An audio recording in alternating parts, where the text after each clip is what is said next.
Chapter 4, Part 2. How the Admiral Sailed Away. The Admiral Columbus was so sure he was going to find a rich and civilized country, such as India and Cathay were said to be, that he took along on his ships the men he would need in such places as he expected to visit, and among such splendid people as he was sure he should meet. He took along a lawyer to make out all the forms and proclamations and papers that would have to be sent by the admiral to the kings and princes he expected to visit.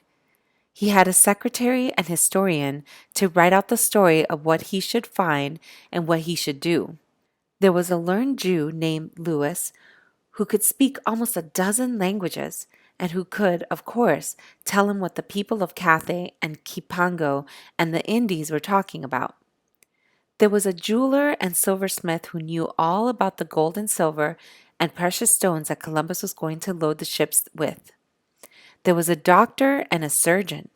There were cooks and pilots, and even a little fellow who sailed in the Santa Maria as the admiral's cabin boy, and whose name was Pedro de Acevedo. Some scholars have said that it cost about $230,000 to fit out this expedition. I do not think it cost nearly so much. We do know that Queen Isabella gave $67,000 to help pay for it.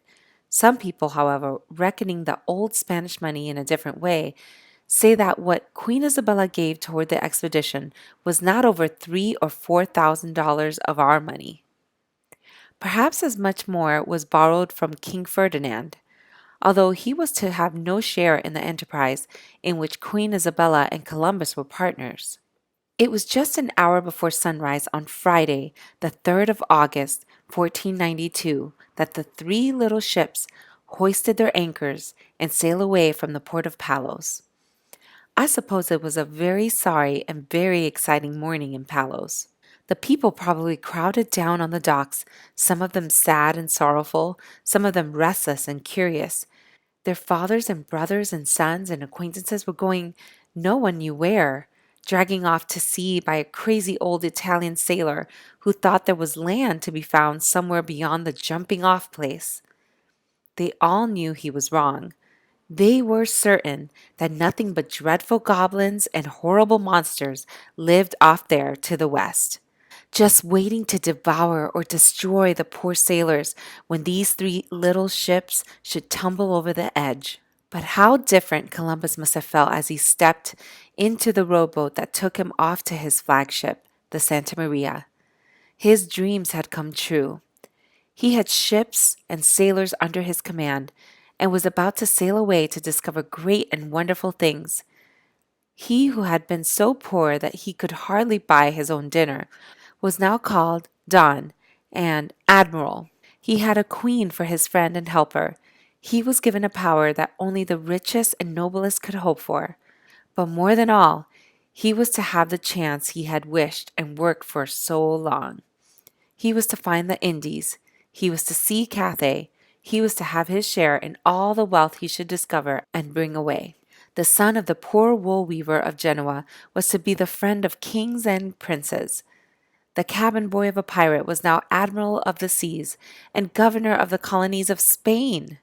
Do you wonder that he felt proud? So, as I have told you, just before sunrise on a Friday morning in August, he boarded the Santa Maria and gave orders to his captains to get under way. The sailors, with a yo, heave, ho, or whatever the Spanish for that is, tugged at the anchors.